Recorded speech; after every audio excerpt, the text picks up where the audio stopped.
Welcome home, baby. Kick off your shoes. Let me turn the lights down low and wash away your blues. Rest your head and let's get lazy. Let's take it slow.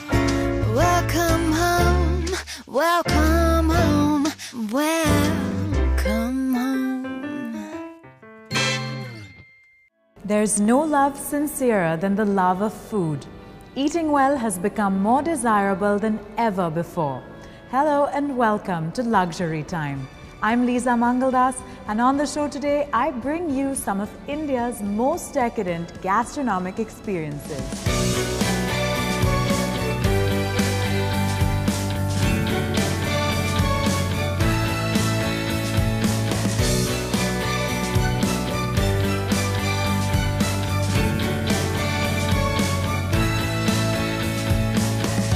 I'm at the Spice Route at the Imperial New Delhi, a restaurant whose sumptuous menu and elaborate decor mirrors the journey of the spices from the Malabar coast in Kerala through South and Southeast Asia.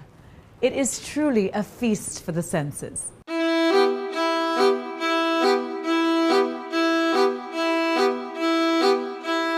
Designed by Rajiv Sethi, India's most celebrated connoisseur of culture, the Spice Route is an architectural marvel. Built over 7 years, every inch of the space is hand-painted with vegetable and flower dyes.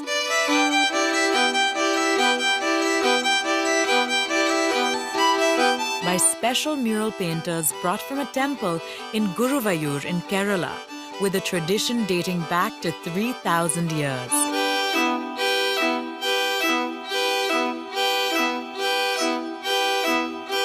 We have a very eminent team of restoration artists that fly down every year in October from Paris, France, and they have the precise engineering to take care of all of these beautiful murals.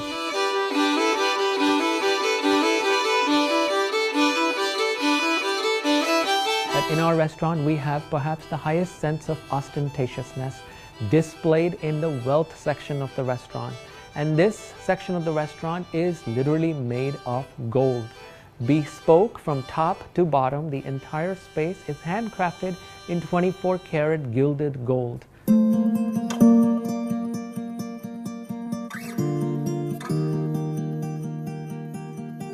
I'm in conversation with Vijay Vanchu, Senior Executive Vice President and GM at the Imperial New Delhi, and I'm looking forward to hearing from him about the vision behind the Spice Route. Thank you so much for having us here, Vijay. We're seated in this beautiful courtyard in the center of the restaurant that brings together the architectural sensibilities of Thailand and Kerala, a combination that's reflected in the menu as well. And I'm curious to hear from you about the genesis of that menu. Well, you're right. It's a marriage of Kerala and Thailand, in terms of the decor as well as the cuisine that we are serving here. As far as the menu is concerned, it was very difficult initially for me. A lot of people confuse between Thai and Chinese. And it took me about 6 months to sit with my team to put this together. And every dish was tested and checked many, many times before we finalized it. That I have to say that the food here is only one piece of the puzzle, albeit a very vital piece, because you're just overwhelmed by the beauty of the decor, the architecture, the art here. It's like a museum. You see a lot of paintings in the restaurant which are done with vegetable dyes, which have actually been done in the restaurant. They have not been printed anywhere. They've been painted by the Kerala artists in this restaurant. And the other aspect of it is the Thai architecture. I remember traveling to Chiang Mai with the designer Rajiv Sethi. I have actually picked them up from Chiang Mai and transported them here and got them put up by the artists. And I'm curious to hear from you, who all have dined here? What are the sort of special occasions that you might have prepared a meal for? Well, the first memory I have is of a very, very big star, Titanic, Kate Winslet. Among the stars, I also remember the Big B, Mr. Amitabh Bachchan here in '98.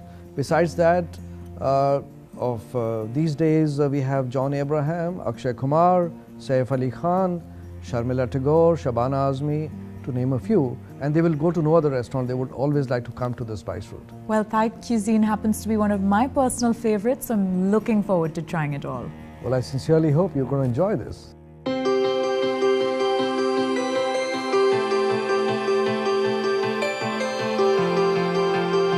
While Thai food has become extremely popular, few restaurants achieve the level of authenticity that you taste in the food at Spice Route. Whether it's the green curry or the papaya salad, both of which are Thai classics, here the flavors are just intoxicating.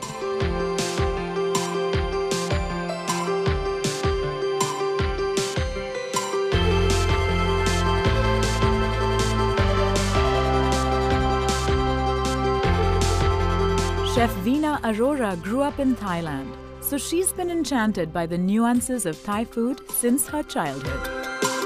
So when I make the menu, like whatever has been the selling item and what you can say signature dishes, they are still there from day one till date.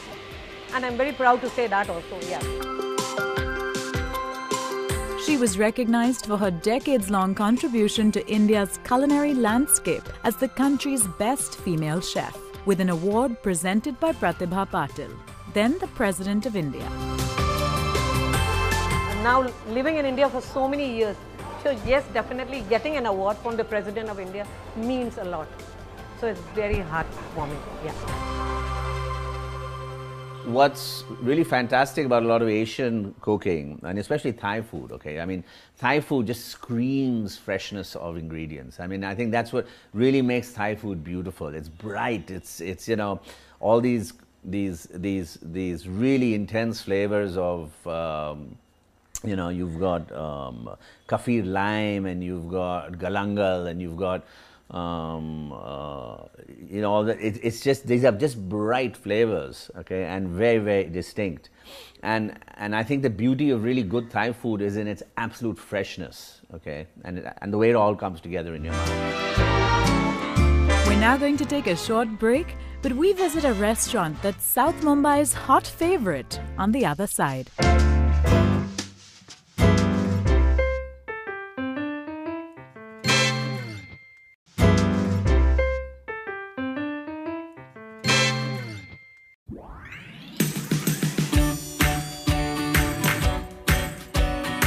The Table, a much-loved restaurant in South Mumbai's trendy Colaba area, has been widely acclaimed as among India's best fine dining venues.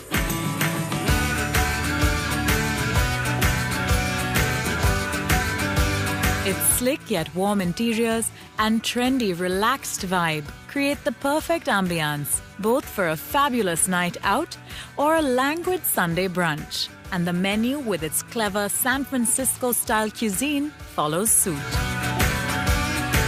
At The Table, every item on the menu is innovative and delicious. And because they have their own farm, the produce they use is organic and quite literally farm fresh.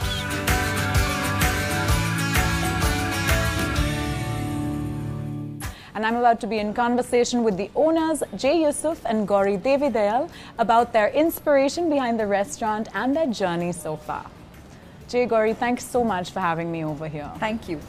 Now, every time I come to The Table, I get the sense that California's culinary culture had this love child in South Mumbai. I know you've spent a lot of time in San Francisco, but tell me about the inspiration behind this venture. Well, I always was a foodie and loved food too much, I guess. I was so floored with Californian cuisine, the freshness, the ingredient-driven food. I thought Bombay should have something like that. Did you both see an opportunity in India that had been untapped, and perhaps a greater receptiveness to find food and just food becoming this really hot topic. I mean, what do you think the reason for that is? I mean, in the last decade or so, food has just become such a big thing here. So I think the food scene in general is becoming so popular. And every time the food was like this big celebrity chefs and this big thing. Now the whole scene is going to finding that little tiny spaces, the chef-driven, the ingredient-driven. That's today's scene. I think is exactly that same thing is happening in India. With all the small plates on the menu and also the interiors suggests that sharing is central to the table experience. And I'm curious to hear why you chose the name that you did. You know, my one contribution to the restaurant while it was being designed and sort of done up was the community table. I had come across this, you know, in a cafe in London, and I was, you know, I loved the vibe that it sort of created, and I was just like, do whatever you want here, but make sure there's space for a community table. The community table is one of my favorite parts of the restaurant to be seated at, so I couldn't agree more. Well, please come and join us there, and I think Chef Alex has some dishes whipped up for you. Chef Alex Sanchez worked in several Michelin-starred California restaurants, including Manresa and the French Laundry.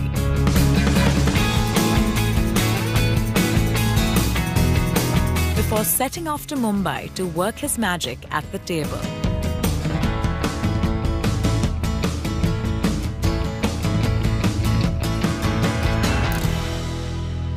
Alex, it's great to be here. Thanks for having me. So have you enjoyed your time cooking in India? Yeah, I mean, it's been full of challenges for sure. And I think there's sort of a never a dull moment, which makes it exciting for me. So what's on the menu tonight? So we've done a couple sort of favorites. So we have first the chicken wings. Like, they've been on since day one, and if I was to ever take them off, people would kill me. It's chicken wings, which have been confit slowly in chicken fat. We remove the bone, and then we cut them into cubes and fry them. And we serve them with a very sort of Chinese-inspired ginger soy glaze. And it's just like sweet, sour, salty, and chickeny, and it's delicious. Reminiscent of like Cantonese pork belly, in a way, yeah, isn't it? Yeah, exactly. You know, it's and then we have our tuna tataki. So it's tuna which is glazed with this vinaigrette with sherry vinegar and soy and sesame oil. Really kind of, again, you know, sour, salty. I'm really all about this like sour, salty balance. So that's like, I love those flavors. And then we have some crispy, spicy wonton chips and some radish, and then the avocado underneath. So again, few ingredients, but they all kind of work together in a nice way. And then this dish is one of our newer ones, which is becoming, you know, one of our more appreciated dishes. And this is a nice vegetarian option because everybody loves avocado, but you know, as of this dish, or whenever this was created, the only avocado dish that we had was for non-vegetarians.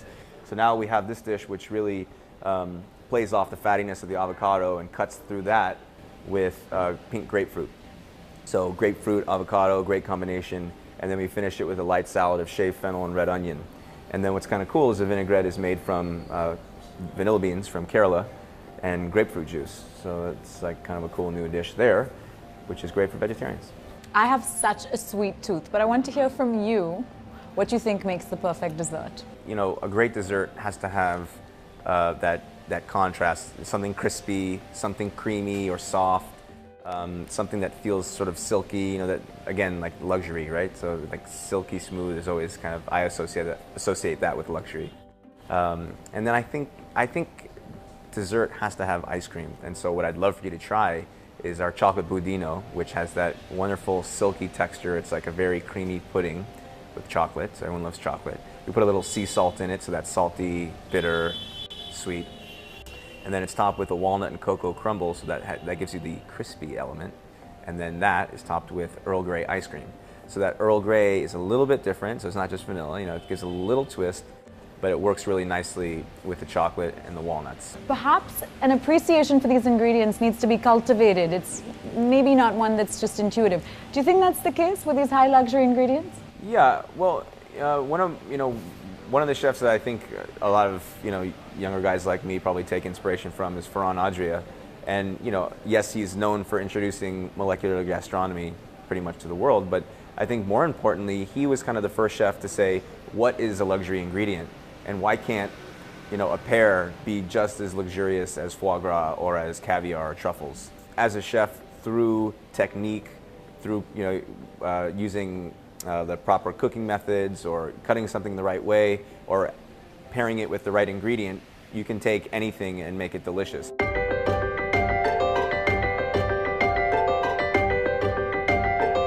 The deconstructed chicken wings were crispy and succulent at the same time. The rare tuna tasted as beautiful as it looked, decorated with translucent slices of pink radish. And the grapefruit and avocado salad was a supreme combination of tastes, colors, and textures.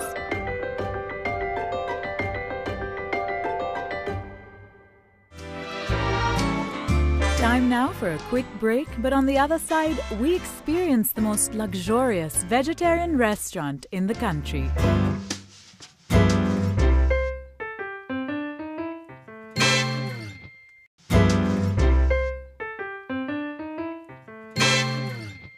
I'm at ITC Grand Chola in Chennai, where I'm about to dine at Royal Vega, a restaurant that showcases some of the most exquisite vegetarian cuisines from across India. From infusing jasmine in the water that they boil the rice with, to using only the finest locally sourced spices, the chef's secrets ensure a tantalizing menu that changes with the seasons. And I'm about to hear from the chef himself about just what makes dining at the Royal Vega such a special experience. Namaste.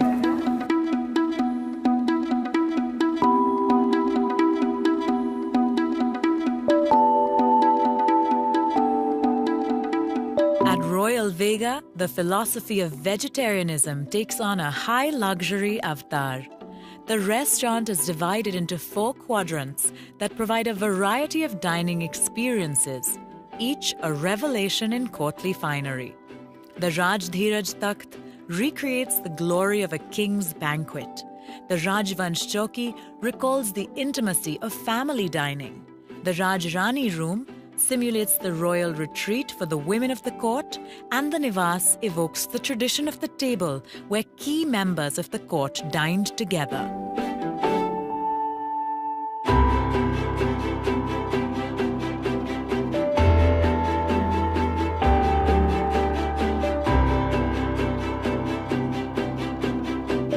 We are blessed in this country that we have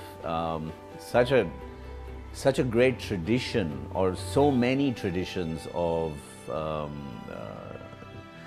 vegetarian cooking here, that it's just impossible for, I think, people in the West or to try and compete.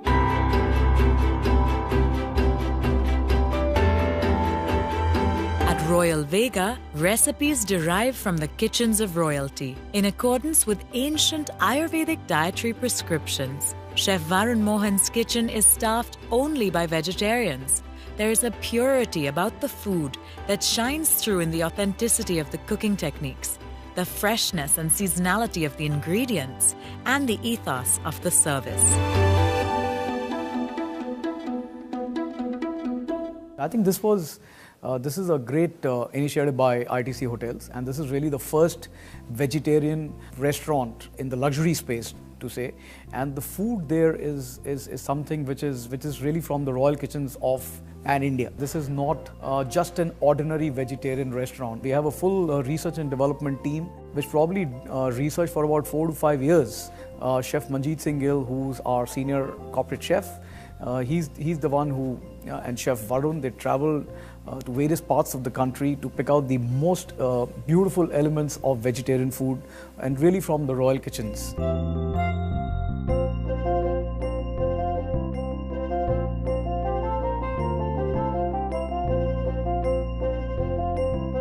I'm going to hear from the chef himself about what makes the Royal Vega such a luxurious experience.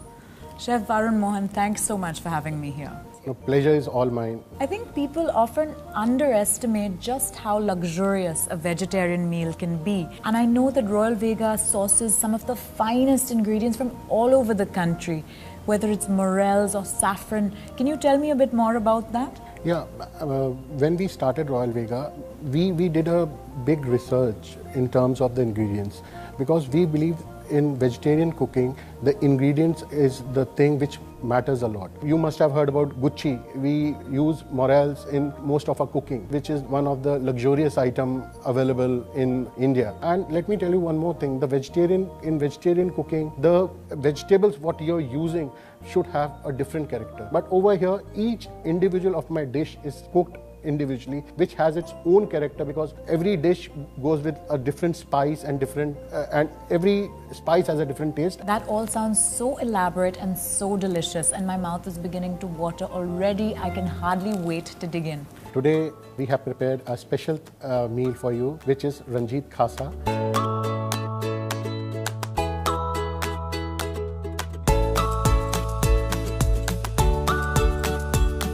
Now this sabzi has asparagus from the Himalayas, morels from Kashmir, silver leaf, blanched almonds, juicy raisins. It's just one of the most exotic dishes I've ever tasted.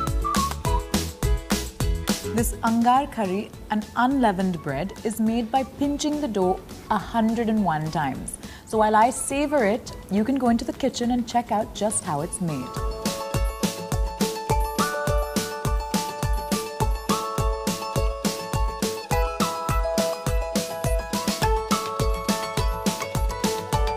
Rice is so fragrant that it doesn't even need an accompaniment.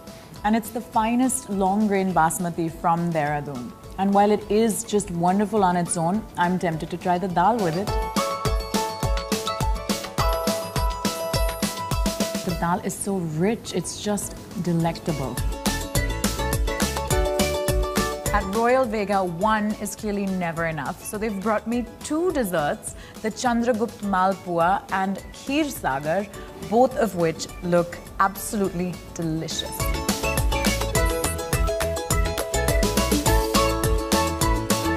It's soaked in syrup and full of nuts. It's so rich and so sinful, but so yummy.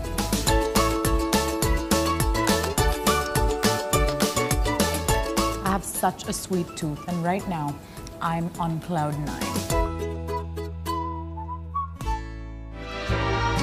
Next week on Luxury Time, join us as we bring you some of India's most exquisite jewelry brands.